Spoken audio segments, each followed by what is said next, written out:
In this video, I'll be showing you how to fix yellow screen issue on Samsung phone. It's a very simple method, so if you find this video helpful, be sure to drop a like and subscribe. Now, a yellow tint on a Samsung screen is usually a software-driven eye protection feature rather than a broken display. And since the launch of Android 16, Samsung's added adaptive color tone, which can make the screen look warm based on your room's lighting.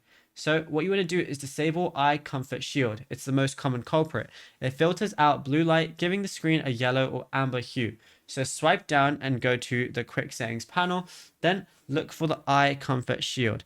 And all you want to do is, mine's right there. If this is enabled, go ahead and turn it off. If it's already off but the screen's still yellow, long press on the icon and check if adaptive is selected. So I want to make sure that this is off entirely. And what you could also do is, I'm going to just go over to settings again, and then just go over to display. So I'm going to find the display area. Once you're in display, find adaptive color tone. Once you go ahead and find that, ensure that is off as well, and you should see the screen instantly shift to a cooler, bluer white. And yeah, it's as simple as that. Now, if you found this video helpful, be sure to drop a like and subscribe, and also be sure to check out all our other tutorials on the channel as well.